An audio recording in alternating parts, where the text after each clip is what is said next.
wabarakatuh. Anak-anak, alhamdulillah kita bertemu lagi di video pembelajaran keempat dan 5. Nah, anak-anak, mari kita buka dengan membaca Bismillahirrahmanirrahim. Baik anak-anak, simak ya video ini sampai selesai. Anak-anak, silakan kalian membaca teks cerita yang ada di halaman 196 tentang enaknya singkong dan ubi saat kerja bakti. Nah, anak-anak, Salman dan Sofia sedang melakukan kerja bakti di sekolah. Nah, untuk kerjasama saat kerja bakti, ada beberapa manfaat yang bisa kita dapatkan. Apa saja manfaat kerjasama saat kerja bakti? Yang pertama adalah pekerjaan menjadi lebih cepat selesai. Yang kedua, pekerjaan menjadi lebih ringan. Yang ketiga, terjalin persahabatan dan persaudaraan. Yang keempat, terjadi komunikasi yang baik dengan orang lain. Nah, anak-anak, ternyata kerjasama ini sangat banyak ya manfaatnya. Maukah kalian bekerja sama saat di rumah? Oke. Anak-anak, pada teks tersebut kita menemukan penjelasan tentang umbi. Nah, ingatkah kalian apa itu umbi? Nah, umbi adalah bagian pada tumbuhan yang mengalami perubahan bentuk dan ukuran yang diakibatkan perubahan manfaatnya. Misalnya, yang dibentuk bagian adalah akar atau batang. Ada umbi yang akarnya berubah bentuk menjadi besar atau menggelembung sehingga menjadi bahan makanan atau menjadi alat perkembangbiakan. Ada juga batang yang berada di dalam tanah, kemudian menggelembung dan menjadi cadangan makanan atau menjadi alat perkembangbiakan yang baru. Umbi dapat berguna sebagai salah satu alat perkembangbiakan pada tumbuhan. Umbi terbentuk di bawah permukaan tanah. Hanya beberapa contoh saja yang tidak berada di dalam tanah. Tetapi secara umum, umbi terbentuk di bawah permukaan tanah ya anak-anak. Nah, apa saja umbi? Ini ada beberapa contohnya, misalnya wortel atau lobak, bawang, tanaman bunga bakung, dan singkong. Nah, ternyata umbi memiliki beberapa jenis. Yang pertama adalah umbi batang. Umbi batang adalah batang yang tumbuh di dalam tanah dan ujungnya menggelembung menjadi umbi. Jadi ubi jalar ini awalnya adalah batang ya anak-anak. Nah, batangnya ini berada di dalam tanah dan menggelembung. Kemudian kentang juga seperti itu.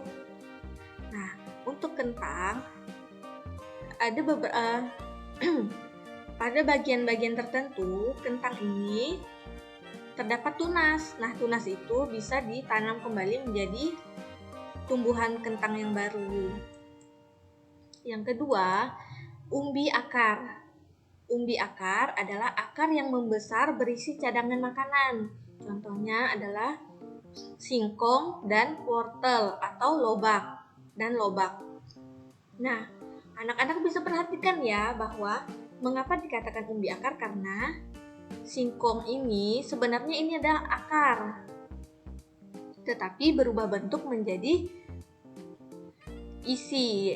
menjadi cadangan makanan. Begitu juga dengan wortel, sebenarnya ini adalah akarnya, tetapi akarnya menggelembung dan berubah bentuknya sehingga menjadi cadangan makanan. Yang ketiga, ada umbi lapis. Umbi lapis ini berbeda dengan umbi akar dan umbi batang. Umbi lapis ini adalah pelepah daunnya. Tetapi karena berada di dalam tanah, pelepah daunnya ini menggelembung dan membentuk isi-isi seperti ini. Kalian bisa lihat ada di bawang merah, bawang putih, dan bawang bombay.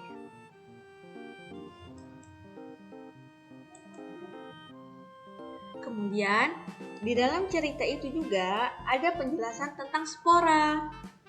Nah, spora adalah cara berkembang biak beberapa sel yang dihasilkan dengan berbagai cara pada tumbuhan yang tidak berkayu.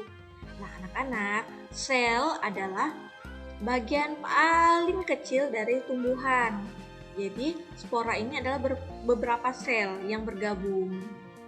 Nah, spora karena ukurannya sangat kecil hanya dapat dilihat menggunakan mikroskop. Nah, kalian bisa melihat gambar di sini. Nah, ini adalah tumbuhan pakis atau tumbuhan paku.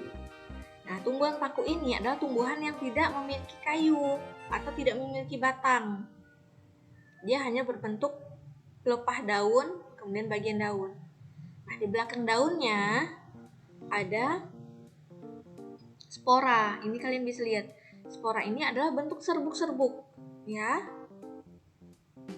Oke. Nah, anak-anak, perkembangbiakan spora pada jamur terjadi saat spora jatuh ke tanah yang lembab dan yang subur. Nah, jadi spora tadi ini bentuknya sangat kecil, kemudian bentuknya serbuk sehingga ketika terkena angin atau terkena kaki serangga, maka spora ini terbang. Ketika terbang, spora hinggap di tanah yang lembab dan subur. Lalu sporanya berubah menjadi alat perkembangbiakan dan menghisap makanan sehingga akhirnya tumbuh menjadi tumbuhan jamur yang baru. Bisa dipahami ya anak-anak ya? Serbuknya terbang, kemudian hinggap di tanah. Nah, ini sebenarnya gambarnya memang besar, tapi sebenarnya ini sangat kecil ya anak-anak ya.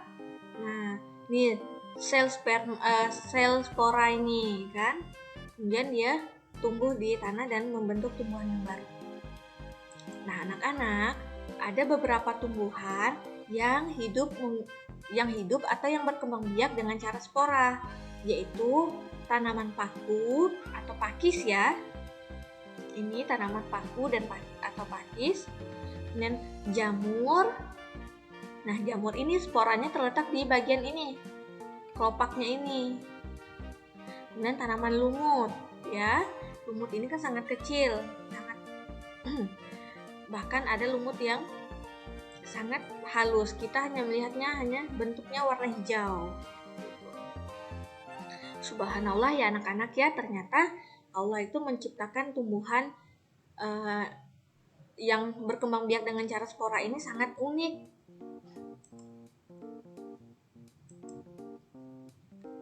Nah, anak-anak, sebelumnya Ustazah juga sudah menjelaskan bahwa tumbuhan dapat berkembang biak secara alami dan tumbuhan juga dapat berkembang biak dengan secara buatan.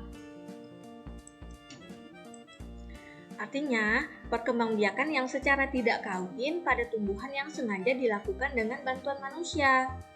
Nah, sebelumnya kalian mengetahui kan bahwa misalnya biji.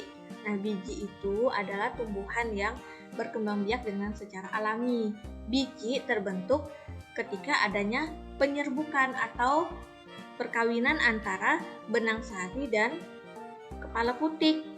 Nah, jadi sedangkan perkembangbiakan secara buatan ini adalah bantuan manusia. Ada 5 cara, yaitu mencangkok, menempel atau okulasi, menyambung atau mengeten, setek, dan merunduk. Anak-anak, nah, mencangkok itu adalah memotong bagian tumbuhan, khususnya batang atau dahan, yang caranya awalnya itu kulitnya dikupas. Kemudian setelah dikupas itu dibungkus dengan plastik yang bagian kupasan itu diberi tanah.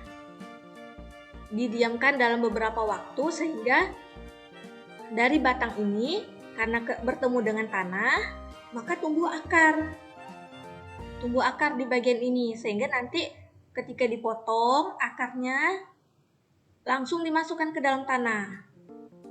Nah, kalian bisa membaca teks, ternyata ada beberapa kelebihan dari mencangkok, yaitu tanaman itu bisa tumbuh atau bisa berbuah dengan cepat, tidak harus menunggu sampai tumbuhan itu besar. Namun, karena akarnya adalah akar yang hasil cangkok, jadi akarnya ini tidak terlalu kuat sehingga mudah roboh. Kemudian ada juga dengan cara stek. Nah, khusus stek ini adalah memotong bagian tumbuhan, batang atau dahan, kemudian potongan itu dimasukkan ke dalam tanah.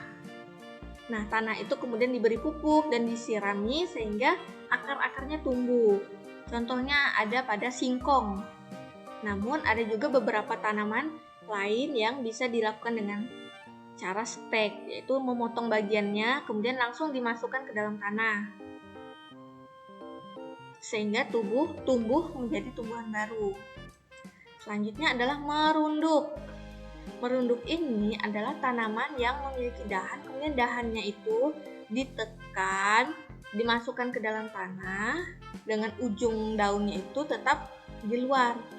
Sehingga bagian dahan yang berada di tanah itu tumbuh akar. Sehingga tumbuhlah tumbuhan yang baru. Selanjutnya, okulasi atau menempel. Nah, ini biasa dilakukan oleh para petani atau para pengoleksi bunga. Misalnya, ada pada bunga kertas atau bunga bougainville. Pernahkah kalian melihat ada rumah orang yang memiliki tanaman bunga bougainville, satu pohon yang memiliki banyak macam bunga atau banyak warna bunga? Nah, dia menggunakan cara okulasi atau menempel, yaitu tunas di pohon yang lain itu diambil, dikupas menggunakan pisau, kemudian ditempel ke bagian pohon yang sudah ada, kemudian diikat kemudian dirawat, sehingga ketika berhasil tumbuhan itu bisa memiliki perbedaan warna bunga atau perbedaan buah dalam satu pohon. Selanjutnya, ada juga dengan cara menyambung. Menyambung ini juga bisa dilakukan ketika menginginkan tanaman yang memiliki satu pohon tetapi memiliki buah yang berbeda. Nah, jadi dengan cara menyambung ini adalah batang yang dipotong, kemudian diiris sedikit. Nah, kemudian batang yang diinginkan itu dimasukkan ke dalam celah ini, celah yang disambung, kemudian diikat. Ya anak-anak, ya ini adalah cara perkembangbiakan buatan yang dilakukan oleh manusia.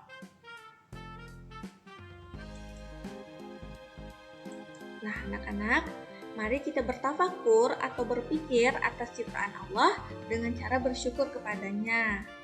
Ketika kita bersyukur, maka ucapkanlah Alhamdulillah.